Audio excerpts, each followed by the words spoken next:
The NFL made a mistake. They underestimated the Denver Broncos and their young quarterback, Bo Nix. The noise, the criticism, the endless attacks online, it's reaching its peak. But here's the truth, Bo Nix is not as bad as the haters want you to believe. In fact, his performance against the Titans showed flashes of something bigger, something that's about to erupt. And now, with the Indianapolis Colts on deck, the stage is set for a statement game. But before we dive into this latest Broncos news, make sure to subscribe to the channel, hit that like button, and don't forget to ring the bell icon so you never miss a moment of Denver Broncos coverage. Let's move straight into the action. Across social media, Bo Nix has been slammed with unfair criticism, called the worst quarterback of the week, accused of reckless play, and dismissed as if his talent doesn't exist. Yet when you look closer, the narrative doesn't hold. That throw to Courtland Sutton? That was a big-time play. Tight coverage, high pressure, and Nix put it exactly where it needed to be. No stat sheet slander can erase the fact that Bo Nix has the poise and grit to fight back. This isn't just about one game. This is about a young quarterback standing tall in the face of doubt, and a Denver Broncos team ready to rally behind him. The Colts better be ready, because Denver is coming.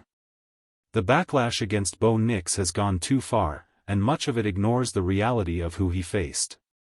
Critics love to claim the Titans aren't a real test, but let's get this straight, Tennessee owned the second-best defense in the entire NFL last season, including the second-ranked pass defense. And that was without their top corner, L'Jarius Sneed, a shutdown player when healthy. That's not a weak opponent. That's a legitimate wall to go up against.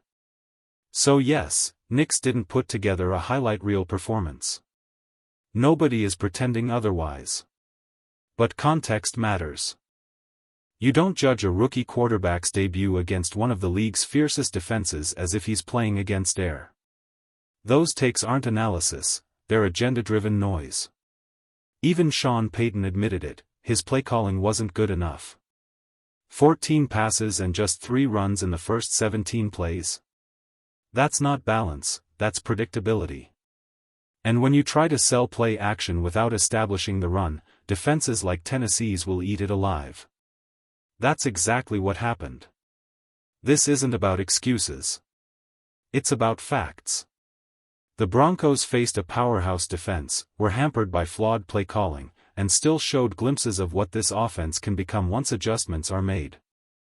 The criticism isn't just harsh, it's missing the bigger picture. Even with all the challenges stacked against him, Bo Nix still flashed signs of real promise. Dig into the numbers, and you'll see something most critics are ignoring: his accuracy ranked higher than names like Josh Allen, J.J.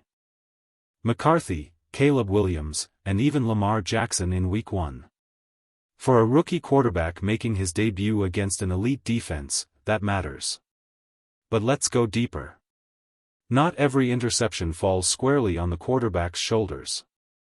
Take one of Nix's picks against Tennessee. At first glance, it looks like a bad throw. But when you study it closer, it tells a different story. The Titans sat in zone coverage on 91% of their defensive snaps, and in this play, Marvin Mims slowed down instead of driving through his route to clear the defender. That hesitation left the zone defender sitting right in the passing lane. Nix made the right read, expecting his receiver to stretch the coverage. Instead, the route stalled, and the ball landed in the wrong hands. It's the kind of mistake fans immediately pin on the quarterback, but in reality, it's a breakdown in execution between QB and receiver. These details matter, and they paint a very different picture than the lazy, for turnover-worthy plays headline floating around online. This isn't a quarterback crumbling under pressure. This is a young signal caller learning the speed of the NFL, trusting his receivers, and discovering in real time what happens when every detail of a route matters. And that growth, painful as it looks now, is what will shape him into the quarterback Denver needs. Look closely at that play again. Marvin Mims' assignment was simple: clear the defender out of the zone so Courtland Sutton could break free. If he pushes the route full speed, Sutton is standing wide open. But Mims eased up, and the defender stayed in position, turning what could have been a highlight into an interception pinned unfairly on Bo Nix. Now, let's be clear, Nix wasn't flawless. The strip sack by Jeffrey Simmons wasn't pretty. But here's the key, Nix hasn't been a turnover-prone quarterback. In fact, he hadn't lost a fumble in 4 years. One bad play doesn't suddenly rewrite who he is. And this is where perspective matters. Too many critics are cherry-picking a single game against the second-ranked pass defense in the NFL and calling it the whole story. That's not analysis, that's lazy. When you zoom out, the real picture is striking. From Week 5 onward last season, Bo Nix held the 4th highest passer rating in the league. That's consistency. That's growth. That's what Broncos fans should focus on. Even his teammates see it. Courtland Sutton himself told Nix that he looked like he was carrying the weight of the world on his shoulders. That's not a knock, that's a leader being reminded to play free, to trust his talent, and to let the game come to him. The Broncos are not a team unraveling, they're a team building. And with the Colts up next, don't be surprised if Denver uses this fire, this frustration, to turn the page and make a statement. Courtland Sutton reminded Bo Nix after the game, "This isn't just on your shoulders, it's on all of ours." That's the heart of this Broncos team, unity.